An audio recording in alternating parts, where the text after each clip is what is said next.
আসসালামু আলাইকুম ওয়া রাহমাতুল্লাহি ওয়া বারাকাতুহু। কারি জুবায়ের আহমেদ তাশরিফ, তুমি আমার ছোট হবে, এই জন্য তুমি করেই বলছি। তোমার যতটুকু এলেম নাই তার চেয়ে বেশি কথা বলো। ঈশ্বরগঞ্জ ময়মনসিংহ হচ্ছে আমাদের এলাকা। তোমাকে 2 টাকা দিছে না 5 টাকা দিচ্ছে সেটা নিয়ে তুমি লাইভে এসে চিল্লাচিল্লি না করে তুমি প্রশাসন অথবা যারা স্থানীয় গণ্যমান্য ব্যক্তিবর্গ, উপজেলা চেয়ারম্যান মহোদয় যারা আছেন তাদের সাথে কথা বলো। তুমি জুতা পিটা করবা, তুমি জুতা পিটা করার কে? তুমি তো জুতা পিটা করতে আসলে তুমি নিজেই জুতা খেয়ে উল্টা চলে যাবা। সুতরাং কথাবার্তা খুব সামলিয়ে বলো।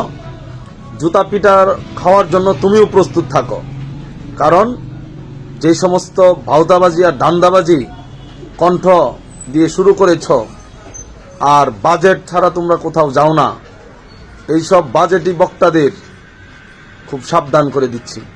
সুতরাং কথা বলবা খুব সাবধানে, খুব সতর্কতার সাথে, আদবের সাথে কথা বলবা।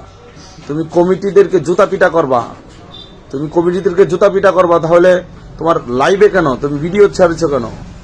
তুমি যাও, তোমার কতটুকু সাহস আছে, তোমার কতটুকু বুকের পাঠা আছে, তুমি গিয়ে জুতা পিটা করার কতটুকু তোমার কলজা আছে, তুমি যাও। ঈশ্বরগঞ্জের মানুষকে তুমি চিনো না, তোমাকে ভাজি করে খেয়ে ফেলবে বলে দিলাম। সুতরাং সাবধান হয়ে যাও। যে সমস্ত বক্তারা যতটুক প্রয়োজন ততটুক নেন, যতটুক প্রয়োজন আপনার ততটুক নেন, কিন্তু কাউকে একদম খুলে নিয়েন না, কারণ এই অঙ্গনটা অনেক সম্মানের, অনেক ইজ্জতের। সুতরাং আজকে একের পর এক বক্তাদের সাথে এরকম আচরণ কেন করা হচ্ছে, কেন করছে জনগণ, সেটা আপনারাও ভালো করে জানেন। সুতরাং বড়দের দৃষ্টি আকর্ষণ করছি, আপনারা এই বিষয়গুলো সমাধান করুন। বর্তমান ফেসবুকে যে সমস্ত কাজ চোরাচুরি হচ্ছে, ওলামা ইকরামদেরকে নিয়ে, যারা ওলামা ইকরামের দিকে তাকিয়ে থাকে, যারা ওলামা ইকরামের কথা শোনার জন্য অধীর আগ্রহ নিয়ে বসে থাকে, সেই সমস্ত ওলামা ইকরাম আজ কাদা ছোড়াছুরি করছেন।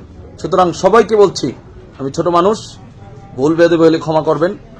এই জুবায়ের আহমেদ তাশরিফের একটি ভিডিও দেখে আমি এই ভিডিওটি করলাম।